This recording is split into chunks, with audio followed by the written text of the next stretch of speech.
The next thing to think about on these stands is the next wing nut down from the cymbal, which adjusts the height of the bottom cymbal basically. You can adjust the top cymbal independently, and that essentially adjusts how wide the cymbals are apart when you're not stepping on the pedal, and we can look at that in a second. But this adjusts the bottom cymbal, which is like the minimum height. So that's really good for getting your setup adjusted properly. Then you go lower and you see this next wing nut down here on all these cymbals, and that is to adjust the width of the legs. In some cases, on some of these stands, it also allows the legs to be adjusted around the stand into a different position. So this old school stand from the 60s does not do that. This Yamaha, even though this is a professional model, as it says, it also does not do that. But this Premier that just came with the kit totally does that. If I undo this wing nut and undo a drum key screw down in the back here, I can rotate this bass. So typically if you were playing a double pedal setup, that's the most usual time to need to adjust that. Then you would swing that so that this inside leg, closer to where your other pedal would be, is not in the way, because the standard position is usually totally in the way. Okay, the next thing to think about is this adjustment down here, which only 2 of these 3 stands have. And out of the 5 hi-hat stands I have, 3 of them have it, 2 of them don't. But it's basically the same thing. There's a little rotating dial here.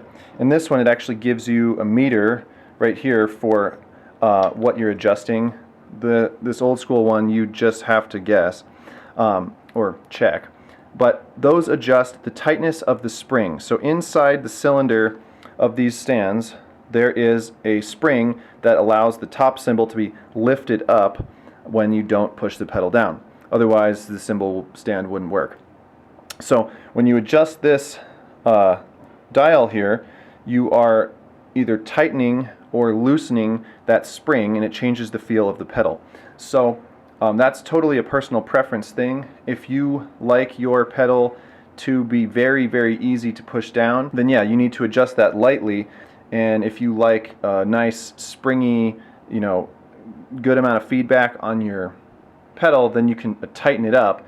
Or if you play like 15-inch heavy hi-hats and then you switch to 12-inch light hi-hats, the weight of the cymbal is actually going to change, so you're going to need to adjust, if your stand does that, the spring to make the cymbals feel the same, even though you just changed the weight of the cymbals, and so they inherently are going to respond differently. You would adjust to compensate for that.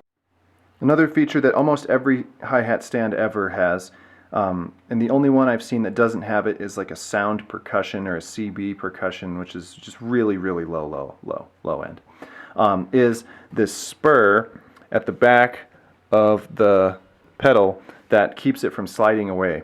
So it's real annoying if you're playing a lot of hi-hats and your pedal just starts scooting away from you. So if you don't set up your drums on carpet, you're wrong. You should, because you need something for the spurs to grip into.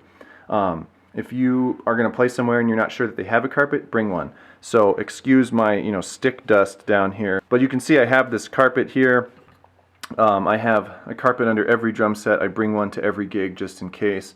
And you always want to be playing on a carpeted surface. Basically, you just extend the spur. They had them in the 60s, they had them in the 80s, they had them in the 90s, they have them on modern stands. You screw it down until it contacts the surface that you're on, and it keeps your stand from sliding. One thing that this really old school Ludwig stand has, let me move the camera here, that the others don't, is if we look at the bottom of the pedal, there's actually a row of teeth right here that you can flip down if you don't want them, which I don't know why you wouldn't, or you can flip out and they grab the back of the pedal, which that's the only stand I've ever seen that on, and they haven't made them like that in, I don't know, 50 years.